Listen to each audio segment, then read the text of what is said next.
It's Mythographic Monday in the Fox's Den, and in this video, we are going to talk about what we have been coloring in Magical Earth that is, and a page that we are working on correcting in Crystal Kingdom. You ready? Let's go.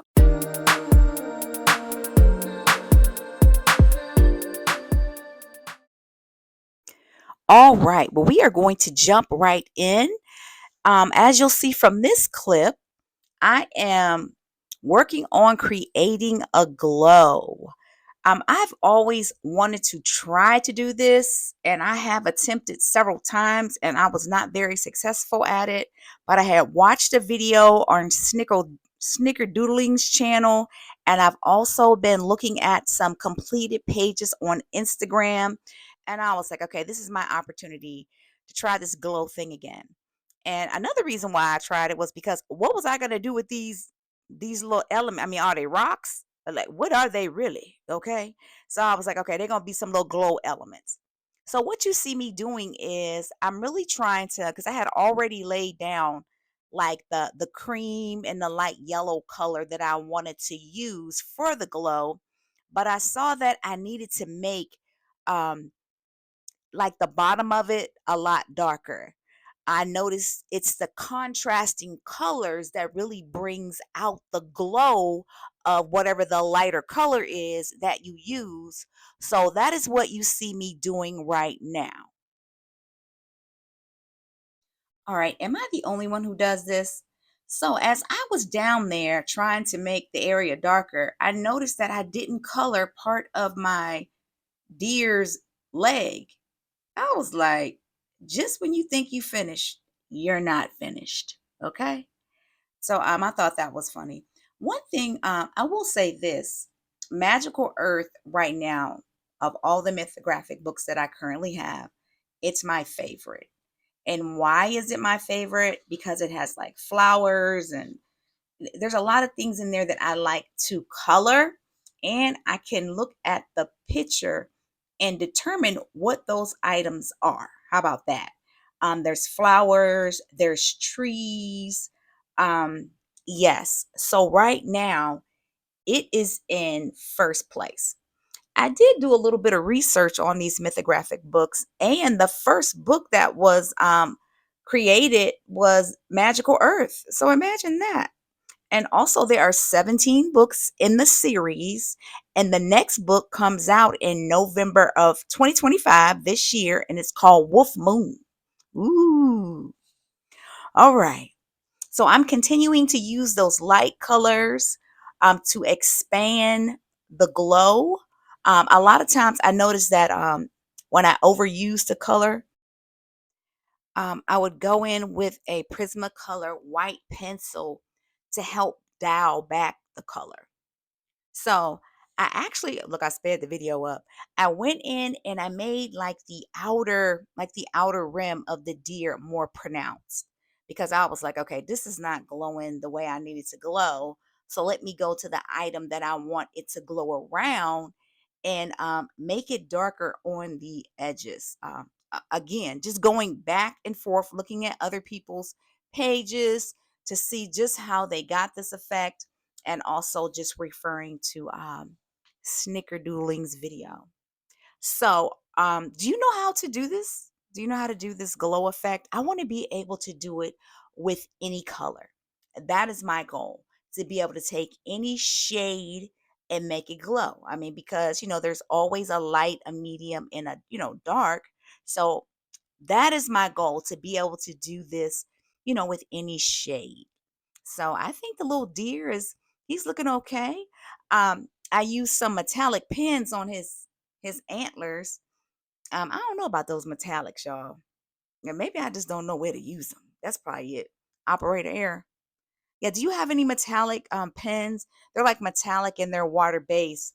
But I was like, I am going to use them. It's just going to come out the way that it's going to come out. Do y'all see where I on the little deer's hip? I wanted to create what do you call it? Like an accent or a shadow. So I actually went in with a white pen that was about to lose ink, but it has like a felt tip nib. and I put like some white on his hip. But as I'm looking at that on video, I'm like, okay, girl, you was doing the most. You might have did a little bit too much. All right. We're about to round out this series in creating this glow in just a moment.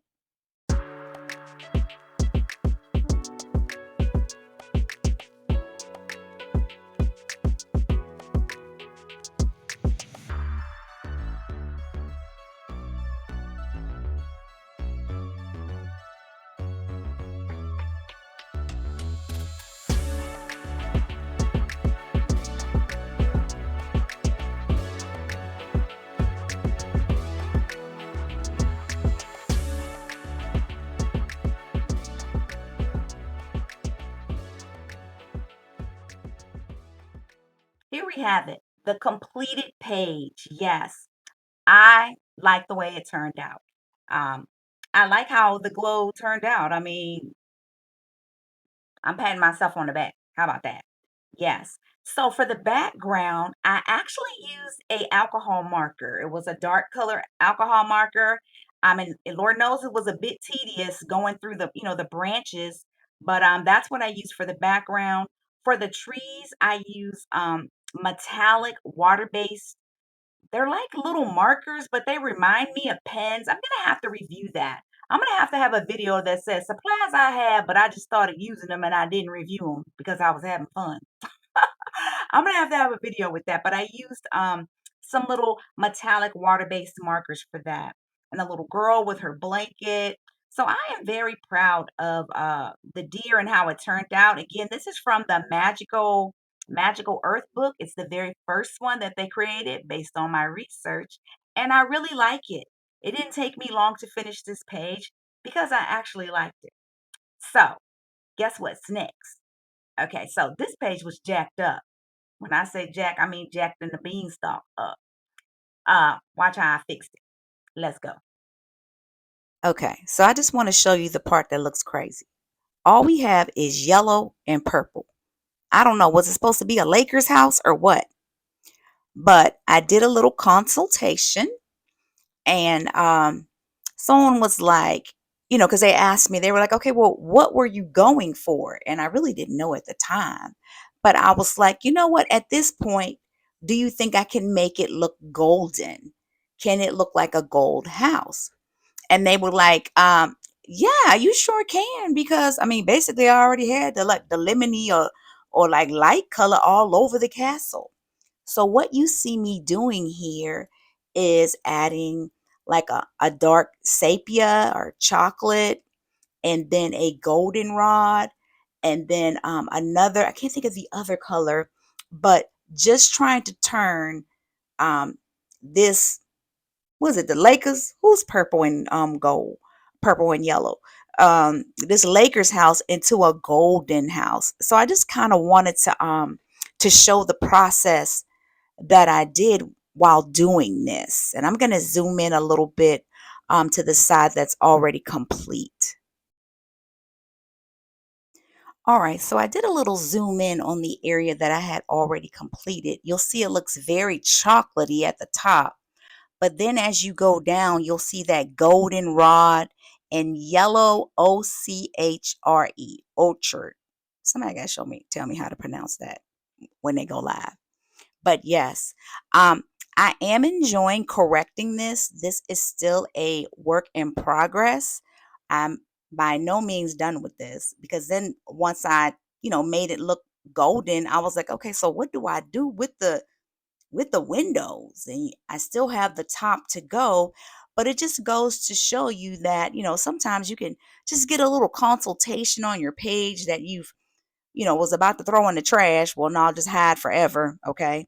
And you can turn it around. So that's what I'm trying to do. So hopefully by next Monday, I will have at least changed all the area that's too yellow, okay, into um, a golden look. All right. Well, all right. Be sure to check out my other mythographical videos. Yes. Let me know which mythographic books do you have? My most recent one is the Magical Earth one, And I think I want to get, I think it's called Dream Garden, but I need to find a flip through of it to make sure that I like it. So we are going to leave on this note. This is what I'm going to be doing until next Monday, just working hard on this particular page, trying to change this yellow lemonade castle into a golden castle.